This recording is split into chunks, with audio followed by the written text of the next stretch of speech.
Ever find yourself wondering about the Star Trek multiverse, its concepts and characters? Do you spend your time thinking about how deep science fiction goes? Hi, this is Trekspertise, where we discuss all things sci-fi through the lens of Star Trek. We are the Borg. Lower your shields and surrender your ships. We will add your biological and technological distinctiveness to our own. Your culture will adapt to service us. Resistance is futile.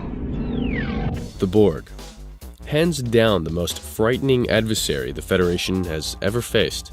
They are a transhumanist nightmare that swarms through the galaxy, disassembling entire cultures and civilizations in a quest for perfection. Perhaps they scare us like no other Trek villain can because they are a perverse representation of the worst aspects of humanity's relationship with technology, a relationship that has always been critical to humanity's continued existence. The Borg are an inverse reflection of ourselves. There is little that can be done to discern the Borg's motivations, and, despite nearly 50 years of Star Trek, very little is known of their origins or history. However, even noting the absence of a birthday and a hometown, there is much that we can infer about Borg history by combing through Trek canon. Get ready, this episode deals entirely with the history of the Borg. We don't know how the Borg started exactly, whether they emerged through a willing exploration of the promise of technology, or if the machines simply took over, or some third option. However, we can infer that the Borg, as a spacefaring civilization, are about 1,000 years old, at least by the time species 5618 becomes fully aware of them. In case you're wondering, species 5618 is you, buddy. So, how do we arrive at this age? There are several lines of reasoning for this. Let's start from the beginning of what we know. They're made up of organic and artificial life, which has been developing for thousands of centuries. Guinan's statement implies that the Borg themselves are very old, but what she's technically stating is that the Borg components are very old. We can assume that the Borg might be a more recent combination of older, previously existing machine and organic life. A second, more data-driven way to conclude that the Borg have a relatively recent origin is to rely on their species designation numbers, which they use to label the different species they assimilate or contact. We know just from these numbers that they've assimilated only thousands of species, not tens or hundreds of thousands, as their unrelenting drive might suggest. In fact, the highest designation number we've seen mentioned is species 10026, which was encountered by the USS Voyager in the year 2375. Easily assuming that the Borg would label their inductees in numerical order, we can conclude that the Borg have assimilated at least 10,026 different species. If the Borg were much older, we would expect much higher species designation numbers, perhaps numbering in the hundreds of thousands or even millions. We'll return to these designation numbers in a moment. A Borg age of about 1,000 years also has a third, more precise line of evidence. You're Borg. How do you know that? Don't you recognize my people? The Vaudois? The collective's memory from 900 years ago is fragmentary. In this 24th century conversation, Gedrin expresses a familiarity with the Borg that suggests a relatively lengthy relationship with this species, yet suggests the Borg collective is not much older than 900 years. Allowing for the development of interstellar travel, we round out the age of the Borg interstellar civilization at about 1,000 years. This places the Vaudois contact with the Borg at around the late 1400s Earth time. How else can we infer this time period as the right one for the origin of the Borg? In my century, they'd only assimilated a handful of systems. It looks like they've spread through the quadrant like a plague. From the sound of it, the Borg were really just starting out when they began encountering the Vaudois. So, it is a rough estimate, but 1,000 years prior to the 2370s, or during Earth's 14th century CE, seems to be about right for a Borg origin period. Now that we've established a relative birth date, what else do we know about these delicate early years of the Borg? Well, they were a minor power in the Delta Quadrant for a few centuries, contending with the Vaudois and the Tuareg and other local powers. The Tuareg, and an alliance of several species, took down the dominant Vaudois in the Earth year 1484. which suggests that the Borg were starting out in a hostile, politically dynamic neighborhood of the Delta Quadrant. The Borg's fragmentary memory from 900 years ago reinforces the violent nature of this time and space for the Borg. When a drone is damaged beyond repair, it is discarded. But its memories continue to exist in the collective consciousness. To use a human term, the Borg are immortal. Considering how Borg so-called immortality works, in order to cause fragmentary memory within the collective, you'd have to kill an awful lot of drones. So, this being the case, the Borg's early years appear to be quite traumatic.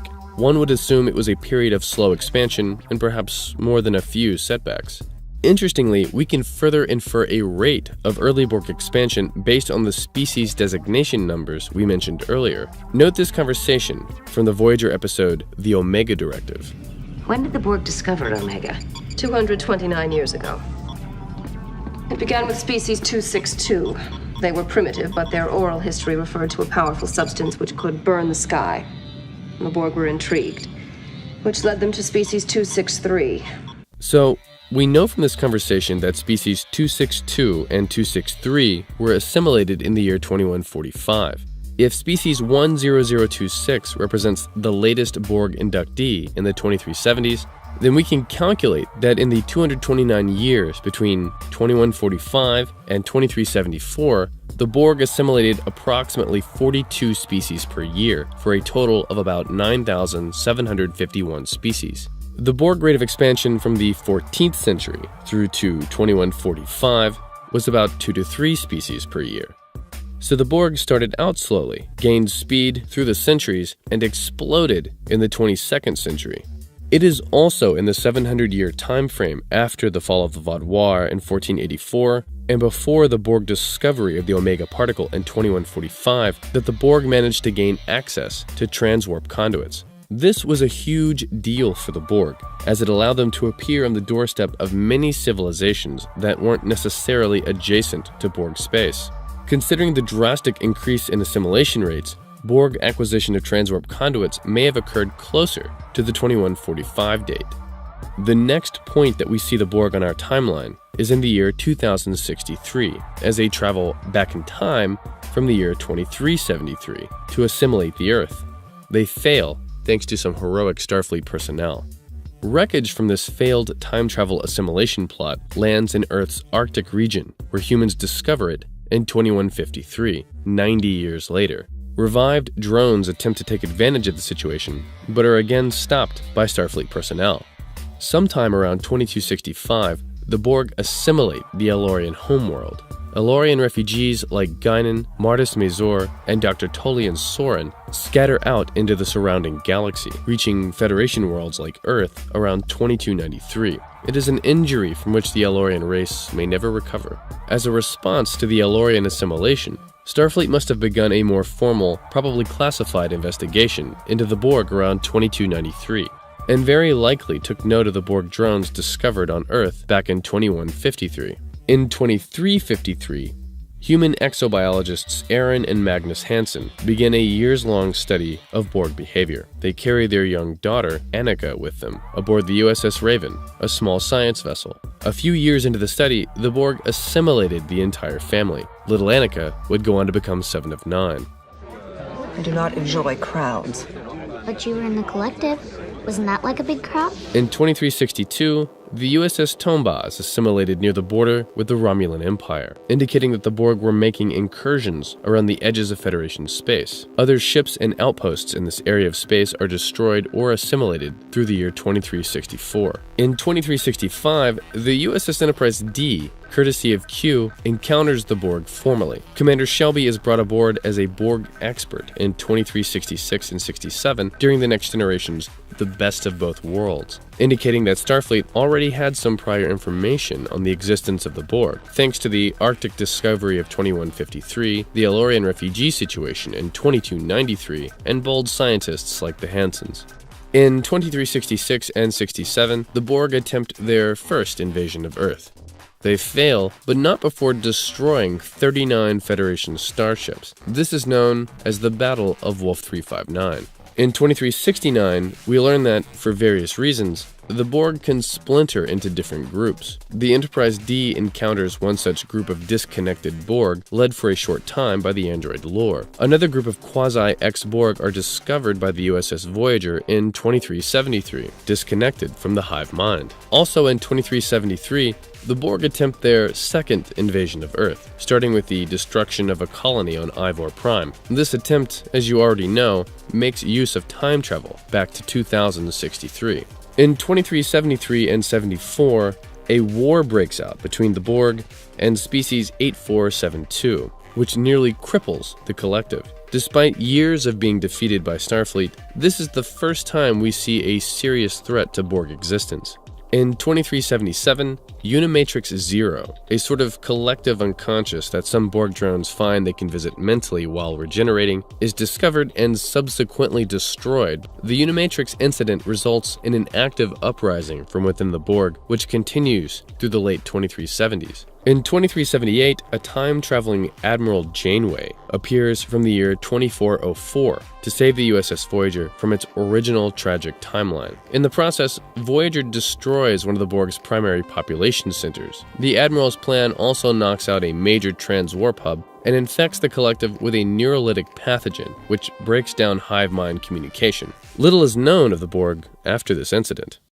Given how serious a threat the collective is to Federation existence, this cannot be the end of the collective. The Borg are resourceful, if anything. The Borg work well as a Trek villain because they play on how intimately human existence depends on technology. The collective is also a perfect opposite to the values the Federation holds most dear: freedom, diversity, and individuality. So you can certainly expect to see the Borg again at some point in the future of the Star Trek franchise. They are a rich source of material, allowing for a great discussion of the Star Trek philosophy. Until then, thank you for watching. Please feel free to leave comments below and subscribe to the channel for future episodes. In fact, you have to subscribe. Resistance is futile.